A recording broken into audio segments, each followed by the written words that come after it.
Our first guest, a talented, funny, beloved comedian who just set a record. Listen to this. 3 sold-out performances at Madison Square Garden. Wow. That's a lot of tickets, ladies and gentlemen. That's 3. He has a new comedy special entitled Louie C.K. Live at the Comedy Store, and it'll be available for download tomorrow. Here he is, Louie C.K. Ladies and gentlemen.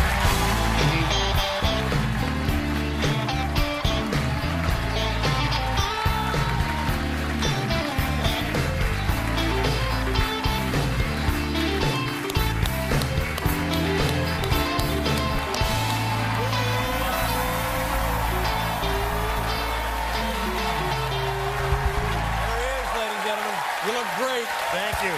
Thanks for the tie. Not bad. Good to have you here. I appreciate it.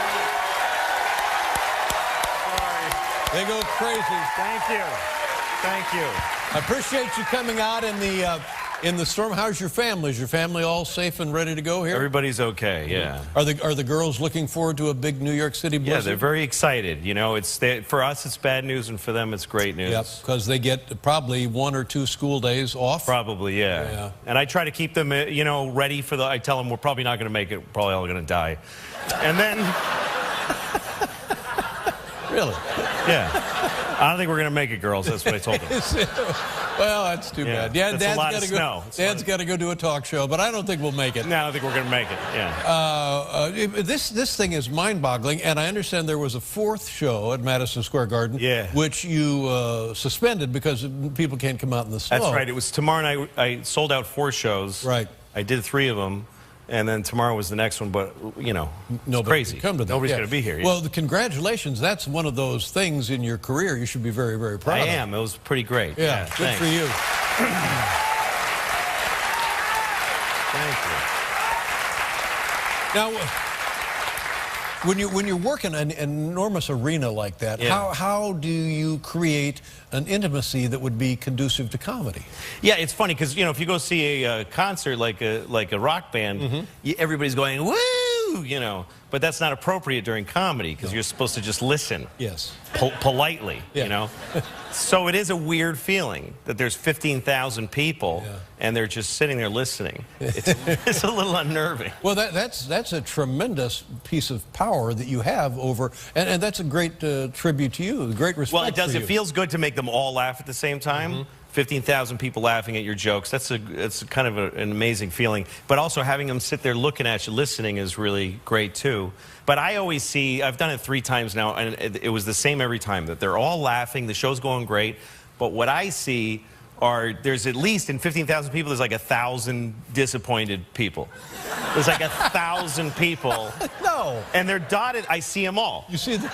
I see them still today, but during the show, I see them, just guys going like, Yeah. Those are the ones that you really see. Everyone's going, yay, and I'm just, oh, I'm sorry, buddy. That you're reading their disappointment accurately. Absolutely. I'm 100% sure. Well, I'm not sure that's true, but I share the feeling. I know that. Well, hell, I know it here tonight. Well, the more people you reach, and the more people that see you, the more people are going to think that you suck. That's just a law of mathematics. Yes, but you can't please everybody. Let me explain it to you this way. If, in fact, that's true, why would those people go to the trouble of ordering the tickets online and showing up? This is just miserable. I don't know. They just like to go to... That's not their fault. Well, no. Okay. It's not their fault. I don't know. They heard I was good. Case closed. They heard I was good. Well, you ought to. Is there a discount if you're a miserable? There should be. Yeah, there really ought to be in life. Now, when I started doing stand-up comedy, I went to a place called the Comedy Store. Yeah. And I love the Comedy Store because, for one thing, there is no better location for a club, especially in Los Angeles, than right there on Sunset Boulevard. That's right. Looking out at the beautiful lights at the nighttime and the sunset, the excitement and so forth. And you also worked there, but you didn't. What is the problem? You didn't like it, or you do like it? Well, you have to pass audition there, no matter who you are. And I never really worked there because I didn't get a chance to audition. And then at one point, I'd been on your show. I was a known comedian. And I called and said, can I work the Comedy Store? They said, you still got to audition. So you have to come in and they put you up for Yeah, they put you up for a few minutes and you do your act for Mitzi Shore, who is the owner. She's the owner of the club, started the club. And so Mitzi Shore, I came into audition, and she's sitting in this table directly across from me. And I go on, and there's a light here that indicates... They used to have a light that would flash. It was on Eddie Cantor's portrait, caricature, and it would go on at the end of 5 minutes. That's right. Yeah. So when you see Eddie Cantor, get off stage. That's right. Basically. So I go on, and I say, hi, everybody, and I start... I don't think I said hi, everybody, but... Hey, miserable... What are you doing here? Yeah. I said hello, and I started a joke, and the light went on immediately. And I thought, well, that can't really be it. Yeah, it gotta be. So I keep going, and I see Mitzi, and she's going like this. Literally, she's going like pointing and then doing this. Oh, get off. My goodness. And I thought, well, I've been doing this I'd already been doing it like 20 years. I was like, I'm not going to get off stage after 10 seconds. No. So I did like 5 minutes. The audience liked me. And then I left, and my manager called, and she said, I hated him. It's terrible. So I wasn't allowed to work there. So did you never went back? I know. No, after a while, like, you know, I mean, I don't think she knows who's there all the time now. She's pretty old. She's still there, but I sneak in and I go, I just shot a comedy special there. That's what I'm talking about. And That's I think if she sees it, she's going to be like, that kid doesn't work. They didn't belong there. You know what I think this is? I think it's some kind of a misunderstanding. Because I would think, one, Mitzi Shore would love you, and two, even if she didn't love you, she would love the fact of you. You know what I'm saying? It's really nice, Dave, because you've stuck up for me against the at the MSG and Mitzi Shore, but the fact is these people just don't like me. Sometimes you have to just accept the fact that some folks just hate you. Now what? And I do. I live with you. I've made my peace with that. Now listen, when we come back, I want to see a little bit of this, especially you filmed at the Comedy Store. Okay. We'll be right back with Louie C.K. ladies and gentlemen.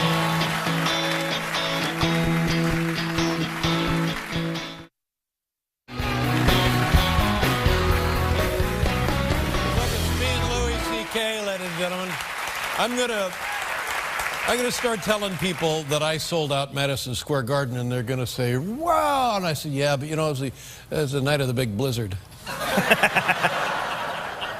Before we get to the, tell me about the Super Bowl. What do you care? Do you like? Do you want? Do you know anything? Well, I'm from Boston, so I'm a Patriots fan. Yeah. And, why are they so oily? Well, because they want to win real bad. Yeah. So sometimes you do stuff that's not fair so that you can win.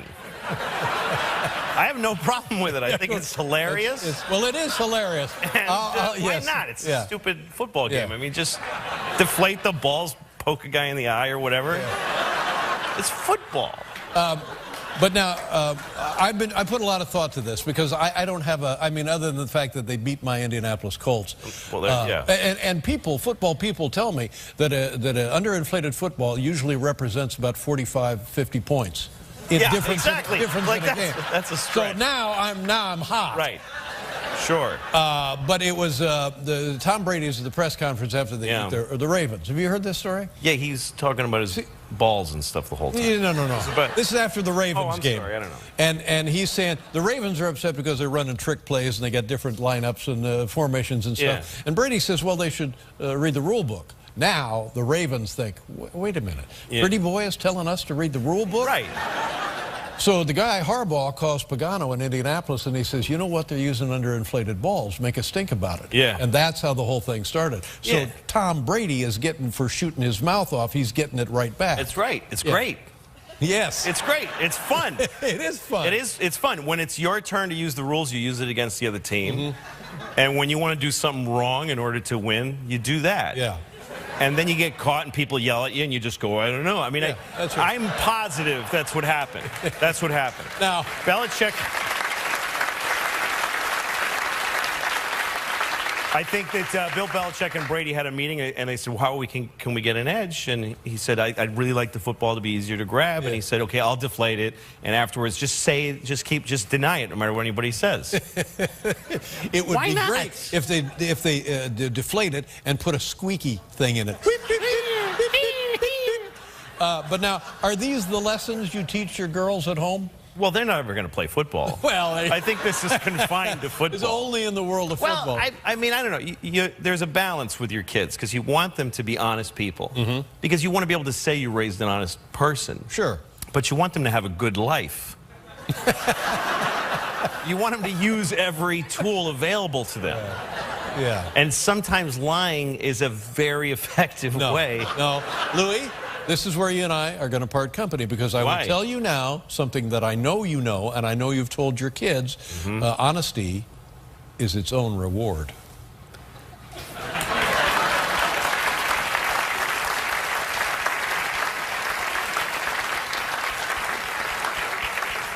I don't think so. I don't think so.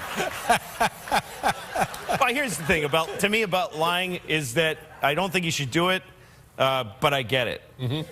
That's how I feel about it. I get it. Right. Because kids lie because they're in trouble. You know, if you're in trouble as a kid, it's too much. You can't take it. You're worried. You know, yeah, kids don't lie for some weird Machiavellian, you know, they're not like, you know what my teacher said about you? It's interesting. You know, they're not trying to start something. No. It's because somebody was like, did you take the chocolate? And they're terrified. Yeah. Terrified. Yeah. If you're in trouble, you don't care. You're a grown-up. You just go, oh, sorry, right? Well, again, I've been in trouble, and that didn't work. And I tried it. I said it just like that. Sorry. Let's look at a clip. Now, this is at the big room in the Comedy Store. That's right, the main room, Yeah, they have a big, beautiful, it's a nice club for comedy generally. Yeah. And here's Louie doing his act. And what else do we need to know about this? It's just about when you have a baby on an airplane and the baby's crying. Okay, it's from the Comedy Store. Last month you filmed this, right? That's right. All right, take a look. Louie C.K. live at the Comedy Store. I remember one time my baby was crying on the plane. She was really upset. And this guy and some businessman on the plane, because businessmen always think that every flight is a private plane of theirs that we're all like piggybacking on. And this guy has this newspaper, and he turns around to look at me and my baby, and he looks right at me. He doesn't kind of like go like this. He looks at me like, Like, could you? Like, oh, I'm sorry, is this bothering you? Let me just...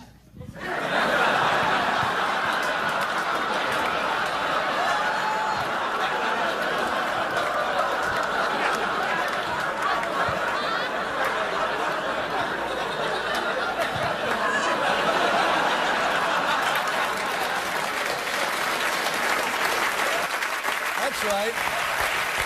That's exactly right. You can download this tomorrow, beginning tomorrow, as Louie C.K. live at the Comedy Store. Always a pleasure. Thank you, Good Dave. to see you again. Thank you very much.